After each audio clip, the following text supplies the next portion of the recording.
Mesdames et messieurs, chers internautes, bienvenue sur Bénin Dabartou et nous égrenons les derniers entretiens de cette 4e édition qui fait le tour du Bénin. Et vous savez, dans le Bénin Dabartou, c'est beaucoup de choses. C'est des entretiens avec les maires, c'est des entretiens avec les populations, c'est des entretiens avec les autorités du pays. Et là, je suis avec une autorité pas des moindres. Je suis avec un député de la 4e circonscription électorale, député du parti Les Démocrates. Avec lui, nous allons parler de développement des 2KP, de développement de la 4e, de développement du Bénin. Nous allons également parler politique avec la révision de la Constitution, avec le code électoral, avec l'actualité politique nationale. Merci de vous installer, honorable. Bonjour. Merci, PDG du groupe de presse d'Abaro. C'est moi qui vous remercie par rapport à cette invitation. Merci beaucoup, honorable. C'est un honneur pour nous. Vous savez, c'est une initiative que nous portons depuis 4 années et chaque année, nous sommes heureux d'avoir de nouvelles personnes qui adhèrent à cette initiative. C'est cela, vous manifestez à travers cette acceptation de participer à cette émission. Alors, la thématique de cette année tourne autour de l'extrémisme violent et la cohésion sociale. Dites-nous, en tant que député de la nation, dites-nous comment vous percevez aujourd'hui tout ce qu'il y a eu comme attaque au niveau des frontières béninoises et quelle est votre appréciation de la situation sécuritaire du Bénin? Bon, merci beaucoup. Comme je l'ai dit à la dame, je suis très content de passer au niveau de votre agence pour quand même voir comment les activités de communication évoluent pour notre pays. Pour revenir par rapport à votre question, je voudrais dire la question sécuritaire aujourd'hui dans notre pays, elle est très importante parce que du côté du nord où nous sommes ici et surtout l'extrême nord, je vais parler de nord de l'Atakura, Atakura Ouest et même toutes les communes de l'Atakura, disons, je peux dire, et la Libori sont sérieusement menacées. Et la sécurité, les populations ne peuvent plus dormir sous les lauriers, les populations ne sont plus tranquilles parce qu'à tout moment, il y a des individus non identifiés qui pourraient surgir sans même indice de signal, sans même signal. Ils peuvent venir à tout moment pour attaquer les populations paisibles. Donc la sécurité est fortement menacée dans ces communes. Quand vous voyez dans le département de l'Atakura, disons les communes qui sont à la ceinture du parc de Pandjari, vous prenez les communes de Kobli, de Tangueta, de Materi, de Kirou, de Kouandé, vous voyez, ce sont des communes qui sont collées, presque collées au parc, collées ou presque collées au parc Pandjari. C'est la même façon dans le département de la Libori, les communes qui sont également de ce côté, telles que les Pac Touvé, les communes de Banikwara, de Karimama et Malamville, aussi même Kandi, qui sont sérieusement menacées. Donc les populations ne peuvent plus dormir tranquillement. Et vous constatez, ces dernières semaines, les réactions, ou tout au moins les actes qui ont été posés par ces individus, soit c'est pour brûler une école, soit c'est pour attaquer un commissariat, etc., etc. Donc avec ça, nous pouvons dire que la sécurité est fortement menacée. Alors, comment vous appréciez les actions du gouvernement depuis que nous avons observé la première attaque des personnes non identifiées? Quelle est votre appréciation des actions du gouvernement? D'abord, pour ces événements ou bien ces actes, moi je suis très surpris parce que bien avant même les résultats, bien avant même l'acte concret de ces menaces, de ces actes des individus non identifiés, 2 ans avant, nous avons appris que le Bénin sera l'objet d'attaques où les pays du Golfe du Guinée, tels que le Togo, le Bénin, le Burkina, le Burkina était déjà dedans, le Bénin, le Togo, le Sénégal, la Côte d'Ivoire seront attaqués comme les pays sahéliens. Le jour où moi j'ai entendu cette information, j'ai dit mais comment? Ça veut dire que c'est une planification que les gens essaient de faire. Mais cette planification est faite Et cette enquête a été faite par qui?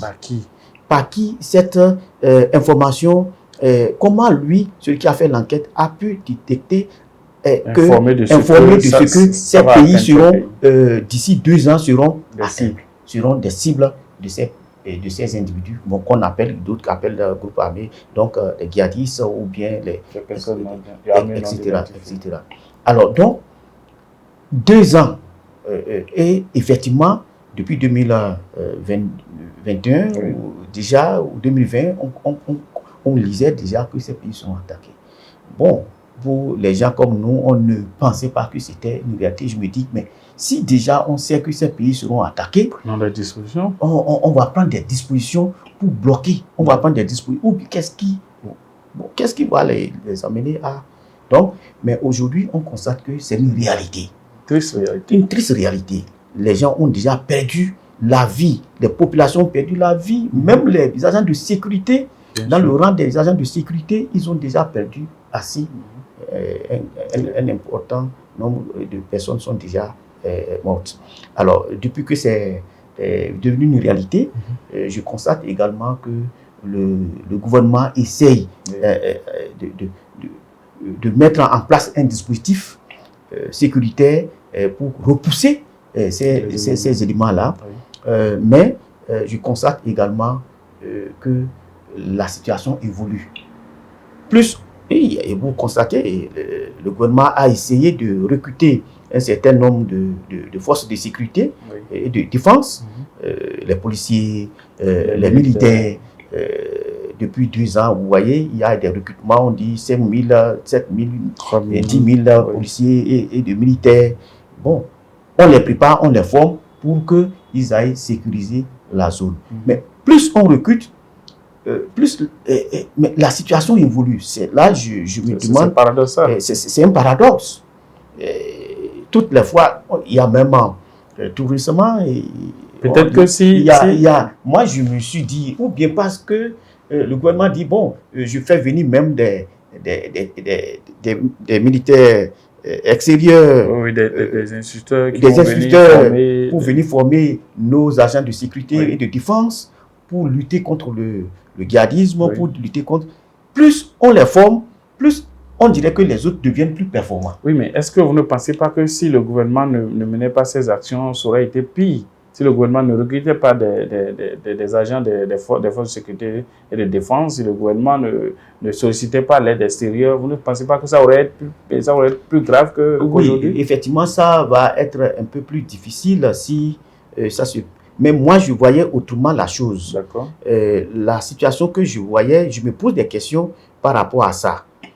Pourquoi ces éléments non identifiés, comment ils disposent de matériel sophistiqué plus que nos agents de sécurité. Quand tu écoutes un peu certains agents, ils disent que même les djihadistes là, parce que quand on les abat, on prend leurs armes et ils ont des armes même pour identifier les positions de nos forces de sécurité. Et ce matériel est plus sophistiqué que celui que nos forces de sécurité utilisent. Même les armes qu'ils utilisent pour attaquer sont vraiment performantes. Donc, les questions que je me pose, comment ces éléments-là, comment ils arrivent à avoir ce matériel sophistiqué? Comment ils arrivent à être formés jusqu'au point où ils arrivent même à fabriquer des bombes artisanales? Est-ce que nos militaires là savent fabriquer des bombes artisanales? Non. C'est beaucoup d'interrogations. C'est pour ça que je dis, moi je pense que on dirait que nos gouvernants, nos gouvernements n'ont pas encore cerné la racine du mal. Parce qu'il faut couper le mal par la racine. Pour éviter il faut chercher à comprendre où est-ce que qui finance même ces groupes-là.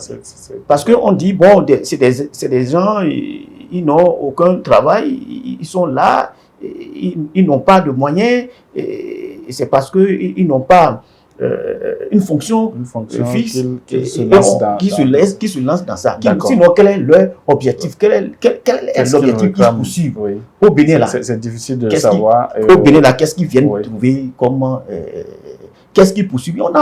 Il n'y a pas une mine qui s'exploite. À ma connaissance, il n'y a pas une mine qui s'exploite au nord là. Qui voudrait qu'on leur cède. Voilà. Donc, je ne vois pas leur objectif concret. D'accord. Donc, pour vous, le gouvernement doit pouvoir cerner le mal. Tous les gouvernements des pays là, des pays concernés doivent se retrouver. Quand je prends notre zone qui a attaqué, c'est les pays de la CEDEAO. Ah, oui, donc, normalement, au niveau de la CEDEAO, les présidents et puis avec l'appui de nos généraux et puis des hauts cadres militaires devaient se retrouver pour dire, mais en réalité, c'est quoi le mal? Est-ce qu'on ne peut pas mettre nos forces, unir nos forces, unir notre intellect, unir même nos moyens financiers pour chercher à couper le mal par la racine. Merci beaucoup, honorable. Nous espérons qu'ils le feront pour que vraiment vive la paix dans notre pays. Nous allons aborder le deuxième sujet de cet entretien. Il s'agit du développement et nous allons démarrer le développement par la 4e circonscription électorale qui est votre circonscription électorale. Nous allons démarrer par les 2KP qui sont votre localité de provenance. Dites-nous, honorable, comment appréciez-vous le développement des 2KP, disons 8 ans après l'avènement du régime de la rupture? Oui, merci beaucoup pour cette question d'importance capitale pour moi. Je pense que quand je prends les communes des 2KP, moi je considère les 2KP comme un enfant malade du pays. Pourquoi? Parce que quand vous regardez dans l'ensemble du pays tout ce qui se fait, on dirait que les 2KP constituent une entité à part. Depuis 2016, effectivement, il y avait des projets qui ont été lancés à la fin du gouvernement de Yahi, qui est terminé en 2016. C'est vrai, à l'arrivée de 2016, du président Patrice Talon, tous les projets qui devaient désenclaver un ensemble de communes au nord ont été suspendus. Même au sud, certains projets ont été suspendus.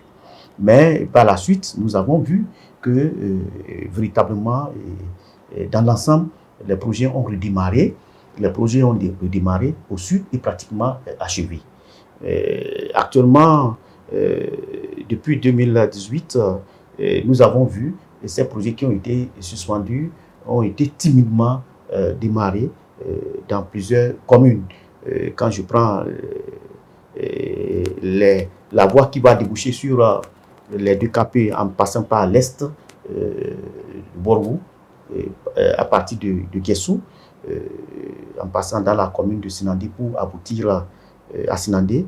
Mais cette route avait été lancée effectivement en 2015, bon, avant le départ du régime Yahi, mais elle a été redémarrée depuis 2018 ou 2019. Mais elle traîne également. Donc, il y a également la route Djougou, Peonko, Kéroué et Banikwara, qui est appelée route cotonnière. Mais c'est là que je voudrais m'appuyer pour dire, en fait, les 2KP devaient être bien désenclavés. Le démarrage de la route Djougou, Peonko, Kérou et Banikwara, qu'on pense désenclaver les 2KP. Pour moi, je pense que ce n'était pas dans la logique de désenclaver les 2KP. Ah bon? Donc, je ne pense pas que cette route, qu'on dise qu'elle veut désenclaver les 2KP. Mais elle prend en compte Peonko, elle prend en compte Kérou. Elle prend en compte Kérou et Banikwara. En fait, c'est une route pour faire évacuer le coton en réalité. Donc, moi, je pense pour faire évacuer le coton. Oui, et les autres produits, naturellement, elle ne prend pas en compte les 2KP, toute la superficie des 2KP. Mais si je me rappelle, en 2005, la conférence économique départementale de l'Atakura avait priorisé comme priorité numéro 1 pour désenclaver les 2KP.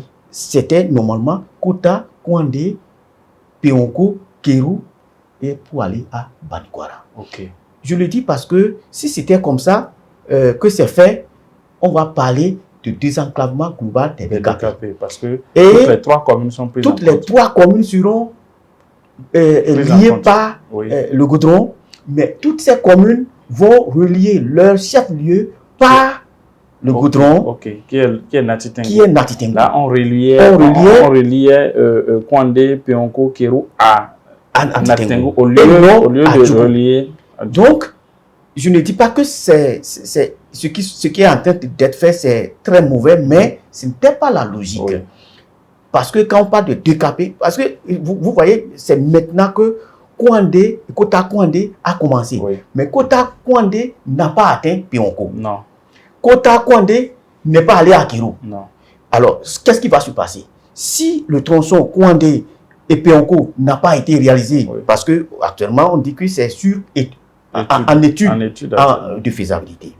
Si cette route, si ce morceau dure de 30 km, dure et qui n'a pas été réalisé, il est difficile pour les décapés de connaître son amour.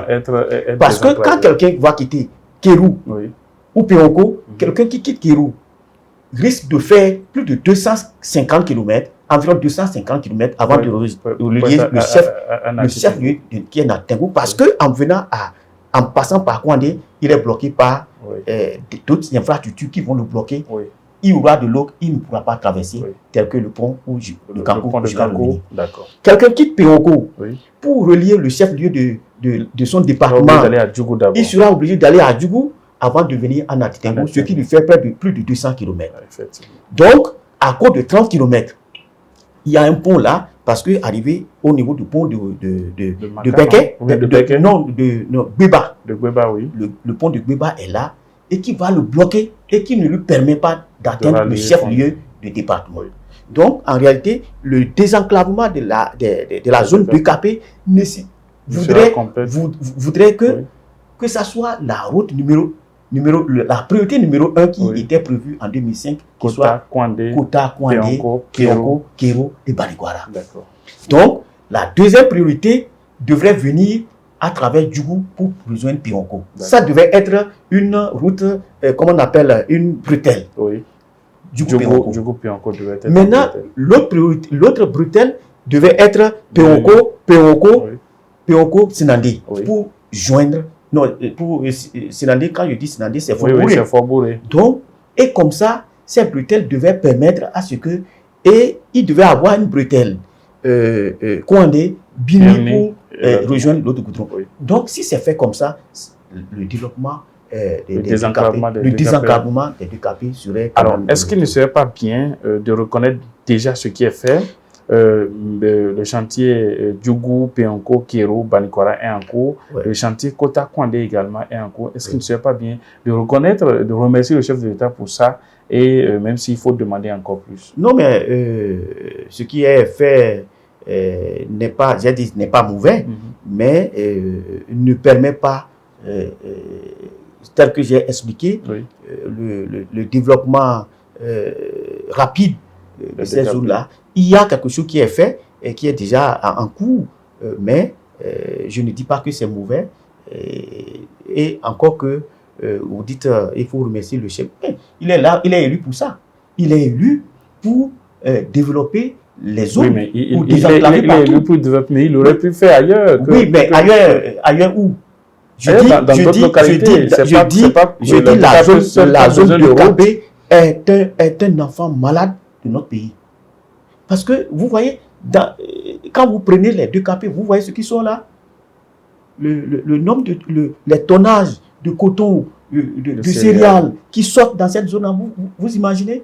Donc même l'élevage. Ça devait être une priorité. Mais je dis le président Talon. Le président Talon connaît bien les décapés en matière de production de coton. Et bien, il connaît très bien. Avant d'être président, mais c'était une zone chérie par le président Talon. Ah oui. Oui. Mais on ne dirait pas, parce qu'une zone chérie devait être l'une des premières à recevoir le bitume. Voilà, mais c'était chérie, mais parce que son produit est le plus aimé, le coton, venait de là-bas, venait de Kéro et des décapés de Banikwara, et ça sort de là. Donc, en principe, il ne devrait pas attendre 8 ans après pour réfléchir à ces zones-là. Il ne devait pas le faire. D'accord. Donc, quand vous demandez de remercier, je dis c'est son droit, c'est son devoir ce qu'il est en train de faire. D'accord, c'est son devoir. L'autre devoir, c'est les ponts de Kankou et de Tikudaro. On vous a vu récemment au niveau de ces infrastructures, mais vous avez semblé apostropher d'autres hommes politiques de la région. Dites-nous, honorable, concrètement, c'est quoi votre avis par rapport au pont de Kankou et celui de Tikudaro? Oui, comme je viens de le dire, par rapport aux axes qui sont en train d'être reconstruits, et j'ai évoqué tout à l'heure l'enclavement de la commune de Kirou pour atteindre Natitengu. Oui. Si cette infrastructure dont vous parlez et qui a été démarrée fin 2015 ou bien en 2015, si cette infrastructure était réalisée et n'a pas été suspendue, les travaux n'ont pas été suspendus, oui, comme c'est de leur habitude de suspendre les travaux en cours par un ancien régime. Oui. Donc, si ça n'a pas été fait, je vous dis que même si cette voie n'a pas été goudronnée, ça permettrait aux gens de la commune, des deux communes, oui, il s'agit de Kérou, il s'agit de Kouandé, oui, de bien quand même circuler leurs produits et même, vous imaginez, à cause de ce pont de Kankou, beaucoup de femmes sont mortes en évacuation sanitaire, pour aller accoucher, les gens sont morts, et les gens sont morts, les femmes sont mortes à cause de ce pont où, pendant la saison des pluies, on ne peut pas passer. Même les motos, il y a des images qui ont circulé, il y a des images qui ont circulé, il faut 4 personnes pour prendre une moto, une seule moto. Et lorsque la moto est passée, le propriétaire de la moto doit pouvoir payer au moins 1000 à 2000 francs pour qu'on puisse le traverser. Ce n'est pas une piste, c'est une route classée. Oui. La route classée, route nationale numéro 11, qui a été classée et abandonnée. Donc, vous constatez avec moi que depuis 2016, ces axes-là ont été oubliés complètement par le régime dans lequel on se trouve. Alors, honorable, nous allons évoluer. Avant qu'on évolue, vous avez demandé que j'étais passé. Effectivement, c'était dans le mois de janvier, je crois. J'avais fait un tour au niveau de ce pont pour voir, parce qu'il y avait des informations que j'avais appris qu'il y a une entreprise qui est revenue ou qui devrait se mettre en place pour redémarrer les travaux. J'ai dit, moi j'irai constater de visu pour voir si effectivement il y a quand même la reprise. Alors donc, aussi tenant compte des promesses du ministre du cadre de vie des travaux publics lors du vote du budget, il avait effectivement dit qu'il y a un certain nombre de ponts métalliques qui devaient être déployés sur un certain nombre d'infrastructures telles que le pont du Kankou. Donc, et je me suis dit, en allant, je vais apprécier, je vais voir. Mais j'ai été surpris, j'ai été déçu de voir, tel que je connais depuis des années, le pont est toujours resté comme ça. Le pont de Kankou est resté tel depuis 10 ans aujourd'hui, presque 10 ans. Le pont de Tikudaro veut lui emboîter les pas.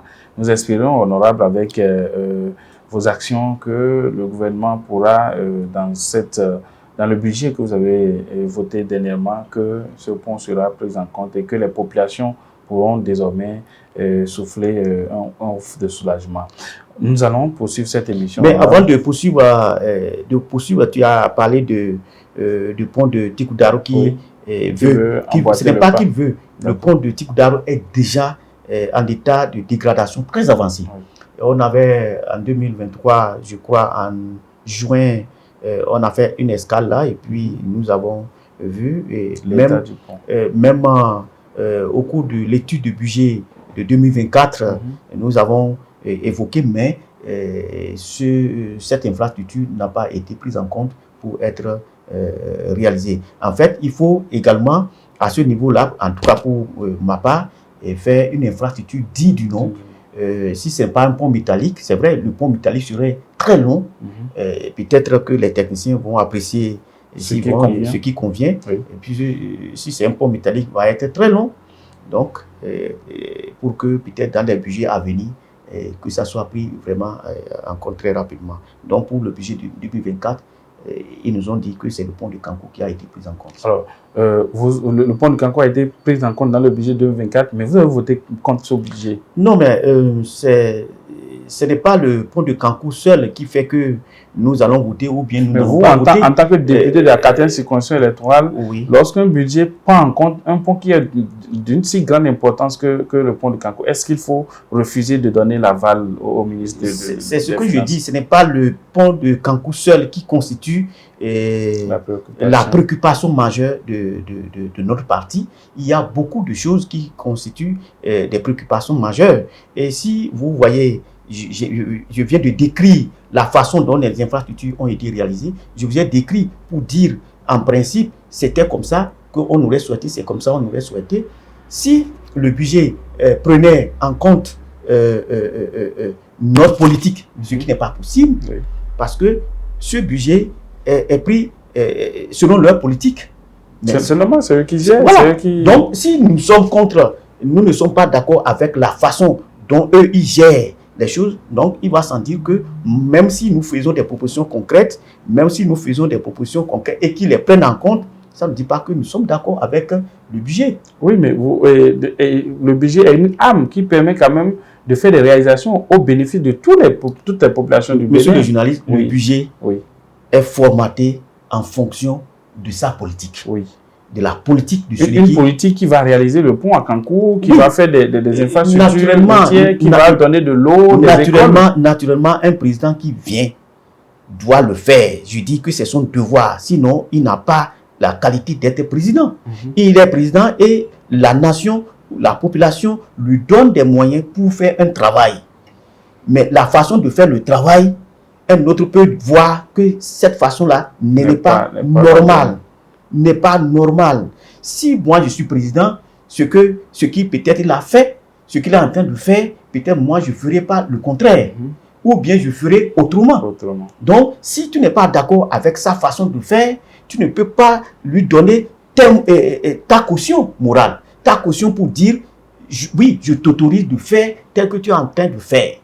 Mais ce qu'il est en train de faire, c'est normal. Il est là pour le faire. Pour le faire. Pour le faire. Alors, mais ça ne dit pas que nous sommes d'accord avec cette manière. D'accord. Nous allons évoluer avec la question de caution. Vous ne lui avez pas donné également la caution pour réviser la Constitution. Pourquoi? Tout à fait.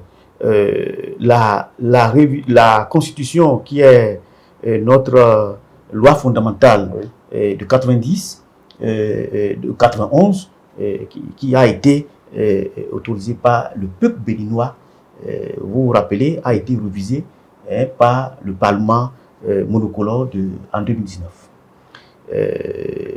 Vous voyez, déjà de 2019 à ce jour, on a combien d'années? À peine 3 ans, 4 ans.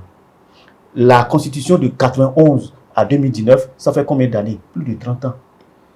Quelle évaluation on est resté pour faire? Si même on a fait une évaluation pour la réviser, ça devait être encore consensuel. Vous savez, ça a été tenté 2017, 2018, ça n'a pas réussi. Mais si... Alors donc, si après 30 ans d'exécution de cette constitution, on voit que véritablement il y a des points qui se posent, on devrait en principe s'asseoir pour dire cette constitution que nous avons mise en œuvre, il y a telle insuffisance, mais ça n'a pas été fait. Mais elle a été finalement révisée en 2019 par un Parlement qui n'est pas un Parlement qui se contredit. Vous savez, BR et UP supportent tous le même président. Donc, ils l'ont fait comme ils le voulaient. Comme ils le voulaient, ils pouvaient mettre tout ce qu'ils voulaient. Mais sans se dire que après 3 ans, après 4 ans, il peut y avoir d'autres qui vont venir. Oui. Mais on est arrivé, les démocrates sont arrivés, et on dit il faut encore réviser la Constitution. Qu'est-ce qui ne va pas? Quand même. Qu'est-ce qui ne va pas? En 3 ans, la Constitution est devenue un code. La Constitution est devenue alors comme une loi ordinaire qu'il faut manipuler à tout moment. Même si à l'Assemblée, d'autres ont dit en France, chaque 2 ans, les gens révisent leur Constitution. Mais comment? C'est pas possible ça. On dit la Constitution, la loi fondamentale du pays. Alors c'est ce qui justifie votre refus catégorique. Justement, parce qu'on ne peut pas manipuler la Constitution. Pour la manipuler comme de cette façon, il faut quand même un consensus national. Donc, en plus de ce que il y a beaucoup de choses qui ont été mises dans la nouvelle pour être révisées. Même si les fondamentaux, les gens ont chanté que les fondamentaux ne sont pas touchés. Et il faut, en 2015 ou bien en 2011, je ne me rappelle pas, le gouvernement Yahi a tenté. Mais également, les fondamentaux n'étaient pas touchés. Il y avait 3 points fondamentaux qui devaient être touchés. Mais vous avez entendu tout le tollé qui a été fait par ceux qui sont là aujourd'hui. Ceux qui sont aujourd'hui au pouvoir étaient les champions. Mais oui, étaient les champions pour dire même une virgule. Mais si c'est... Attendez, quand même, c'est des professeurs d'université. Non seulement les professeurs d'université, c'est des professeurs échevronnés. C'est des professeurs de haut niveau qui ont dit on ne peut pas toucher la Constitution, même une virgule. Mais nous, qui ne sommes pas des hommes de droit, et qu'on nous demande de le faire, mais on va réciter ces professeurs de droit. Alors, vous avez refusé de réviser la Constitution, mais j'ai l'impression qu'il y a eu par la suite le code électoral qui a été soumis et qui a été révisé. Lui, il a été révisé, mais vous n'êtes toujours pas d'accord. Comment vous pouvez ne pas être d'accord avec tout? Visiblement, les démocrates ne sont d'accord avec rien. Non, ce n'est pas ça. Le code, lui, d'abord, il faut enlever de votre tête que les démocrates ne sont jamais d'accord. Nous, tout ce qui va à l'encontre de l'intérêt de la population, nous ne sommes pas d'accord. Tout ce qui va pour brimer, tout ce qui va, en tout cas, comme je l'ai dit, à la défaveur du peuple, du grand peuple, et non d'une poignée de personnes, tout ce qui va à l'encontre, les démocrates sont contre. Donc ça veut dire que toutes les actions du gouvernement vont contre l'intérêt de la population? Non, pas toutes. J'ai dit tout ce qui va. Si déjà il fait 5 actions, nous voyons qu'il y a 3 qui ne sont pas bonnes, 2 sont bonnes, on va refuser. On va refuser. Alors pour le code électoral, oui. En 2000, vous savez, les élections passées, même en 2000, le code a été refait, a été retouché, ce qui est normal. Mais quand le code a été retouché pour aller aux élections même de 2020, 2021, 2023 et en 2026, pour 2026, on va retoucher le code. Nous-mêmes, on est d'accord. Les démocrates sont même d'accord de retoucher, qu'on retouche le code parce qu'il y a certaines dispositions qui ne sont pas favorables pour une élection apaisée. Alors donc, dans le cadre de cette retouche, il faut viser, il faut voir certains aspects. Mais nos amis, ils ont même annoncé, lorsque le jour où on a rejeté la recevabilité de la révision de la Constitution, ils l'ont dit, ils ont annoncé, vous allez voir ce que le code que nous allons voter, vous allez mordre le doigt des députés, des personnalités de ce niveau qui font des déclarations de cette manière-là. Pour vous, c'est pas normal. Ce n'est pas normal. Puisque vous avez refusé de voter la Constitution, on vous attend de l'autre côté. Et nous avons constaté, pour les 2 propositions qui ont été faites par les collègues Atchadé et Ake, nous sommes allés à... Collègue Atchadé? Oui. Nourina Atchadé, c'est le président du groupe parlementaire des démocrates, et Ake Natondé, le président du groupe parlementaire de l'UPR. Ils ont fait des propositions qui nous ont conduits à aller en commission. Nous avons, dans une certaine mesure, nous nous sommes entendus sur un certain nombre de choses. Mais tout ça avant le rejet de la Constitution. Mais lorsque nous sommes allés pour l'étude de la recevabilité de la Constitution, nous avons refusé. Je vous ai dit l'annonce qui a été faite. Et bizarrement, celui qui a fait cette annonce, c'est lui qui a fait encore de nouvelles propositions après le rejet de la Constitution pour intégrer dans le code qui était déjà en débat dans la commission. On s'est entendu sur un certain nombre de choses, même si totalement on ne s'est pas entendu. On n'était pas d'accord. Donc, et celui qui a fait cette annonce, et celui qui a fait de nouvelles propositions dans ce code, intégré dans ce code le même jour où on a voté le code. Le même jour, la révision de en séance plénière, on nous a dit il y a des recommandations nouvelles. Alors qu'on avait déjà passé le travail en commission. Oui. Il y a des recommandations nouvelles. Et la séance a été suspendue. Et la commission est retournée pour recevoir ces recommandations nouvelles. D'accord. Et on constate que les recommandations qui ont été faites, les observations qui ont été faites, c'est des observations qui sont des observations exclusives. Exclusives. Donc, vous constatez, c'est ces amendements qui ont été faits et ont été intégrés parce que dans la commission, tenez-vous bien, ils sont majoritaires. Dans la commission de loi, oui, les mouvanciers sont majoritaires. Okay. Donc, ces amendements qui ont été faits ont passé. Et ils sont revenus en plénière pour adopter. À la plénière, ils sont encore majoritaires. C'est une loi ordinaire. Comme c'est une loi ordinaire, les démocrates ne peuvent pas bloquer. Ils n'ont pas la possibilité de bloquer. Ça passé, comme vous l'avez vu, avec 71 voix. Okay. Donc, et comme ça, nous avons dit, il nous reste une seule arme. L'arme qui nous reste, c'est d'aller à la Cour constitutionnelle pour faire constater, la violation flagrante de la Constitution. Mais malheureusement, là encore, le droit n'a pas été dit. Selon vous, le droit n'a pas été dit. Pourquoi, lorsque la décision est contre vos intérêts, vous pensez que le droit, c'est la même Cour qui a permis la participation aux élections de Parti les démocrates? C'est la même Cour, mais ce n'est pas les mêmes personnes. C'est la même Cour, mais combien de personnes ont ça? C'est la même Cour, oui, mais ce n'est pas les mêmes personnes. Vous voyez, en 2021, oui, par exemple, on dit, bon, aux élections de 2021, pour les présidentielles, on a dit la même Cour. C'est pour ça que je dis, c'est la même Cour, mais pas les mêmes personnes. La même Cour a dit, par exemple, par rapport au parrainage, oui, le parrainage est libre. Tu peux parrainer qui tu veux. Oui. Et la Constitution a dit, le parrainage est individuel, comment on appelle, c'est-à-dire, tu es libre à qui parrainer. Oui, mais la Constitution l'a dit. Mais maintenant, le code dit tu ne peux pas parrainer qui tu veux. Il faut parrainer forcément un candidat de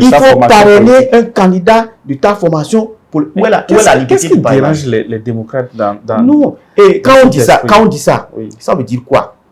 Déjà, la configuration que nous sommes à l'Assemblée nationale, nous sommes 3 partis. Oui. Ça veut dire quoi? On veut délibérément limiter la candidature à 3 personnes. La candidature à 3 personnes. Mais un parti peut proposer 2 candidats. Quand nous prenons le bloc républicain, il peut dire, bon, on a 2 candidats, ou bien l'Union progressiste peut proposer 2 candidats. Non, ce n'est pas possible. Comment un parti sérieux peut avoir 2 candidats? Comment ça va se passer sur le terrain? Au premier tour, on a 2 candidats. C'est le terrain qui va, c'est les militants ou la population qui va même vous sanctionner parce qu'on vous voit comme un parti plaisantin. Non, mais c'est la même chose parce que UPBS, c'est pour la même personne. Non, si vous savez, sur le terrain, a toujours présenté ses candidats. Sur le terrain, le bloc républicain également. Sur le terrain, ils ne présentent pas cette image. Sur le terrain, ils ne disent pas que ils sont des partis siamois. Et sur le terrain, UBR et UPR se voient comme des coups, comme des adversaires. Ils donnent l'impression que chacun est venu pour sa chapelle, chacun non, c'est pas ça. Donc, à ce niveau, BR peut avoir un candidat et UPR peut avoir un candidat. Dans l'UPR, malgré leur nom, ils ne vont pas vouloir sortir 2 candidats. Si la loi n'était pas corsée de cette façon, si la loi n'avait pas précisé, le code n'avait pas précisé, les parrains ne peuvent que donner leur parrainage à un candidat désigné de son parti. Donc, si ce n'était pas ça, c'était possible qu'ils arrivent à parrainer un candidat venu d'ailleurs. Et on pouvait avoir 2 candidats à ce niveau-là. Il est dit, et c'est vrai qu'il est dit que un parrain ne peut que parrainer un candidat de son parti. Mais il y a ceux d'en face, vos amis d'en face, l'UPR, le BR, ont été gentils en disant c'est 28 et en limitant le nombre de parrainages qu'il faut au nombre de députés que vous faites. Non, il faut corriger un peu quelque chose à ce niveau. Ce n'est pas une gentillesse.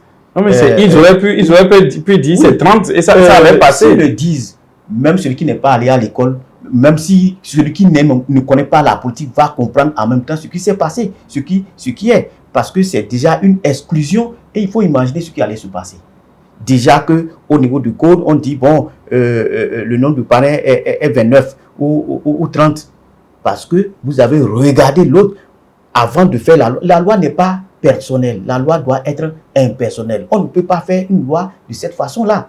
Donc, il ne pouvait pas faire ainsi. Donc, c'est pour dire qu'il n'y a pas question de gentillesse là. En réalité, tout ce qui a été fait, tout le jeu qui a été fait, c'est vrai, ils ont fait exprès. Mais ils ont tenu compte du parti des démocrates. Tenu compte de la présidence des démocrates. Même quand on parle de 20%, oui. On sait que les démocrates ont la possibilité d'avoir les 20%. Tout à fait. Donc, quand on parle du nombre de parrains, là aussi, on n'a pas excédé la capacité des démocrates à fournir les parrains. On n'a pas excédé la capacité des démocrates d'avoir les 20% sans alliance de, je ne sais pas comment vous avez appelé ça, de gouvernance. Non, en parlant de 20%, c'est par rapport dans chaque circonscription pour pouvoir lever les sièges dans les circonscriptions électorales. Oui, oui. Et personne ne peut dire que telle personne ne peut pas avoir, ne peut pas atteindre, ou peut avoir, ou ne peut pas avoir déjà. Mais un parti peut se dire, moi je peux avoir. Donc, en disant 20%, je ne peux pas dire qu'ils nous ont mirés. Mais déjà, c'est des chicanes qui sont en train de poser. D'accord. C'est pour ça que je dis que c'est quand même exclusif. C'est des chicanes qui sont en train de poser, tout en mettant ces chicanes. Ils posent encore, tu viens de dire, ils ont parlé d'accord de gouvernance. Oui. En parlant d'accord de gouvernance, voilà que nous sommes trois. Avec qui nous allons faire accord de gouvernance? Vous pouvez faire accord de gouvernance avec le Bloc républicain, pourquoi pas? Non, ce n'est pas possible. Vous-même, vous le savez que ce n'est pas possible. Non, mais on est en politique. Oui, on est en politique, c'est vrai. Donc, si aujourd'hui, le leader du Bloc républicain, des leaders du Bloc républicain viennent voir vous, les démocrates, pour proposer un accord de gouvernance afin de gérer le pouvoir après 2026, en 2026, vous n'allez pas accepter? Non, je n'ai pas dit que c'est en politique que tout est possible. Voilà. En politique, tout est possible, mais à la loi actuelle, je ne peux rien préciser. Mais si éventuellement le bureau politique du Bloc républicain dit, bon, moi je viens vers vous pour qu'on fasse un accord de gouvernance, bon, les bureaux vont se voir et étudier pour voir si véritablement c'est possible, si ce n'est pas possible. Oui, est-ce que vous serez déjà ouvert à une telle démarche du Bloc républicain qui dit, bon, nous claquons la porte de la mouvance, nous sommes prêts à s'allier avec les démocrates pour pouvoir... Moi, à ma personne, je ne peux rien affirmer, je ne peux rien dire pour dire que dès que le Bloc républicain le dit, les démocrates vont leur fermer la porte. Je ne peux pas l'affirmer pour le dire, mais en politique, tout accord est possible. Oui. Les amis d'hier peuvent être les ennemis aujourd'hui. Les ennemis aujourd'hui, ou les ennemis d'aujourd'hui peuvent être des amis de demain. Donc, en politique, il n'y a pas un... Voilà, donc là vous n'avez plus à vous plaindre. Tout ce qui est dit là peut se retourner en votre faveur. Mais ce que à l'heure actuelle, si déjà vous sentez ce qui se passe, que quelqu'un, même qui veut te faire du bien, et aujourd'hui, même si demain il te fera du bien, mais aujourd'hui il te fait porter un boubou qui n'est pas approprié, mais il faut prendre tes gardes. Il faut prendre tes gardes. D'accord. Honorable, merci beaucoup.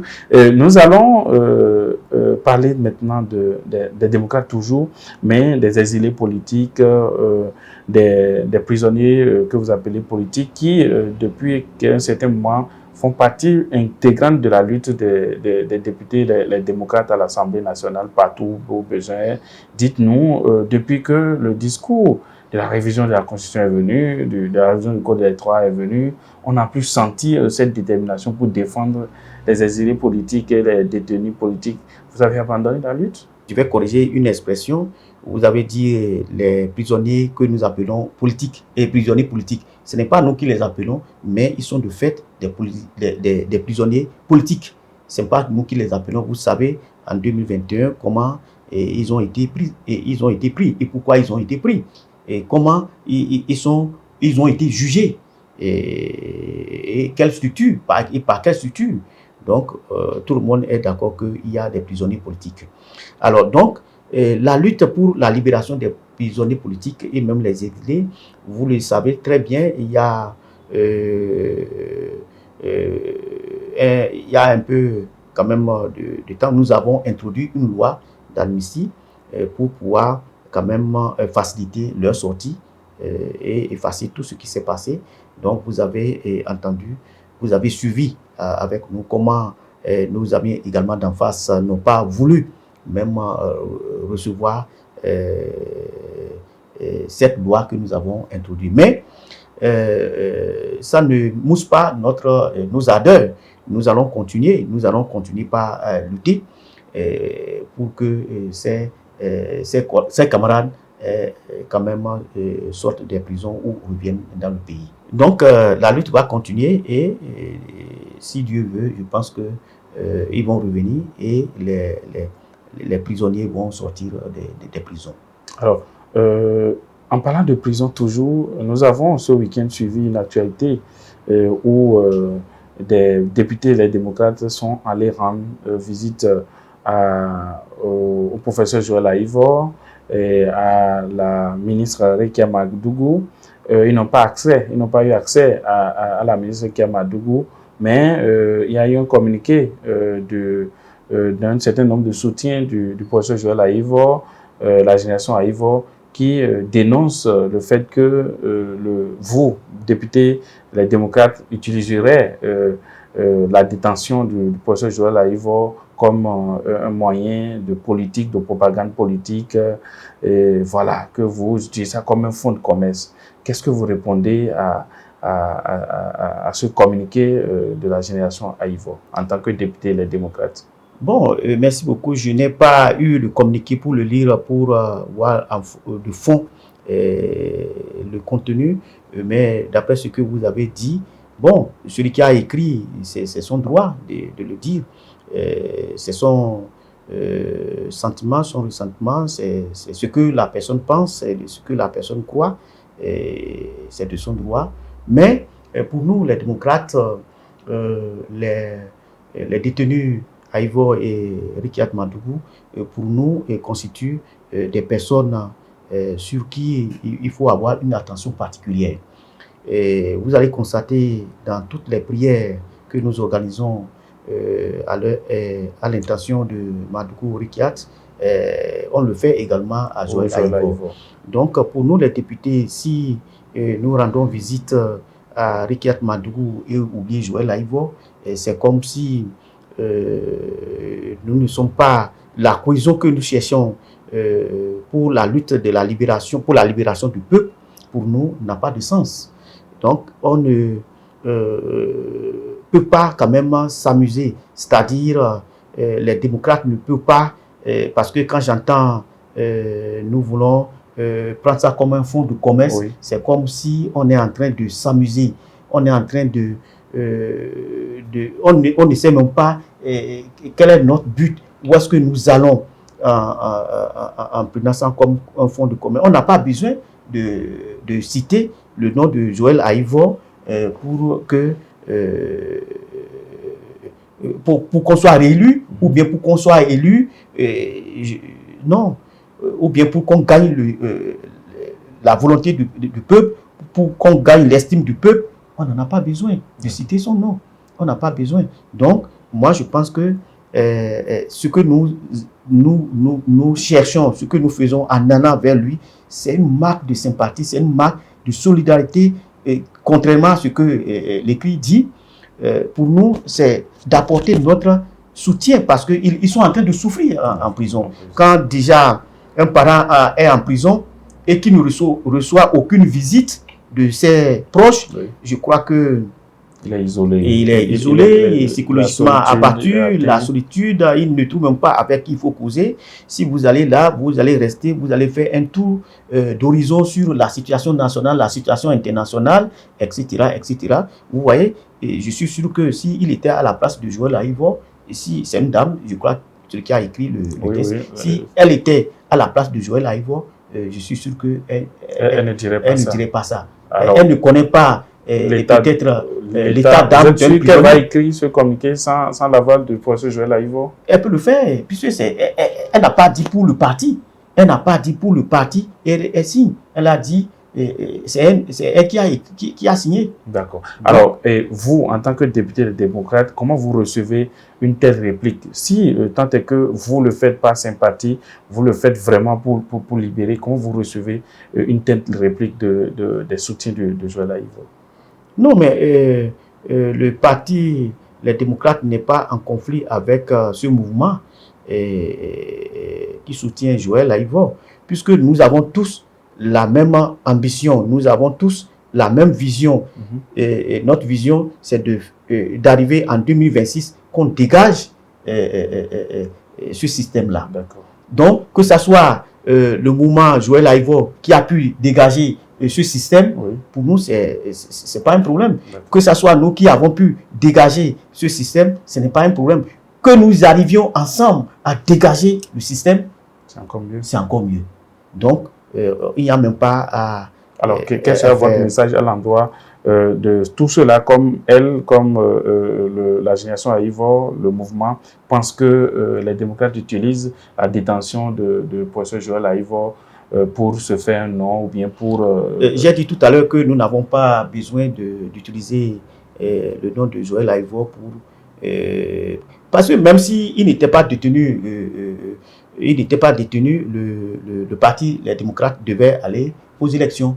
Donc, je ne dis pas que être ensemble est mauvais, mais si on est encore ensemble, c'est plus fort. Donc, nous n'avons pas à leur déclarer la guerre par rapport à ça. Donc, et c'est ce qu'elles devaient aussi comprendre, qu'ils ne sont pas allés pour quand même un gain politique. D'accord. Merci beaucoup, honorable. Nous tendons vers la fin de cet entretien. Dites-nous, quelles sont les perspectives pour 2026 pour votre parti, les démocrates?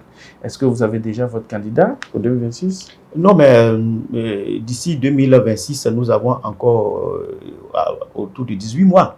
Ce qui est sûr, le parti, les démocrates, aura un candidat. Le parti aura un candidat et 6 mois déjà avant la campagne, le code qui est là et que nous décrions exige à ce que chaque parti dévoile son candidat. Je crois avant cette date-là, je crois que le parti aura... Et les tractations sont en cours. On peut avoir déjà une idée de ceux qui prétendent diriger notre pays en 2026. Je ne peux pas dire que les tractations sont en cours, mais les tractations seront en cours d'ici peu. D'accord. Donc, et dès que ça va commencer, et dès que ça va sortir à la place publique, on le saura. Le public alors, saura. Ce qui s'est passé au Sénégal, ça vous inspire quoi? Oui, je voudrais dire ce qui s'est passé au Sénégal. Vous voyez, nous ne sommes pas loin de ça. Ah bon? Oui, nous ne sommes pas loin de ce qui s'est passé au Sénégal. Ça doit faire un cas d'école. Ça doit faire un cas d'école que les institutions chargées de dire le droit, les institutions chargées d'organiser les élections prennent exemple. Qu'ils prennent exemple de façon libre ou ils ne prennent pas. Et je crois que les choses peuvent se répéter, l'histoire peut se répéter. D'accord. Voilà. Merci beaucoup, honorable. C'est moi qui vous remercie. C'est la fin de cet entretien. Votre mot de la fin. Je suis content de mon passage et de votre réception et dans votre studio ici. Je suis très content qu'on ait fait le tour d'horizon des questions de développement, des questions de sécurité au niveau de notre pays et surtout dans les DKP, la zone, disons au nord ici et précisément dans la zone DKP et la Liborie. Je vous remercie pour cet entretien et la politique aussi que nous avons abordée. Et je crois que les auditeurs vont encore beaucoup plus comprendre la situation que nous vivons. Et j'invite les uns et les autres à prendre leurs responsabilités, à jouer leur partition et à œuvrer pour que la démocratie soit encore restaurée. Parce que depuis 8 ans, depuis 8 ans, nous avons perdu l'ambiance qui régnait avant 2016. L'ambiance qui régnait jusqu'en 2016. C'est pour ça que je voudrais vous dire merci. Et ce n'est pas exclu que ce qui s'est passé au Sénégal arrive au Bénin. Merci beaucoup, honorable. Ce qui s'est produit au Sénégal n'est pas loin de se reproduire au Bénin. Ce sont les mots de l'honorable Sabi Karim Alassane, député et l'aide démocrate de la 4e circonscription électorale. Nous l'avons reçu sur Bénin Dabartou. Nous avons parlé de la sécurité au Bénin. Nous avons parlé de la politique au Bénin. Merci de nous avoir suivis. Au revoir.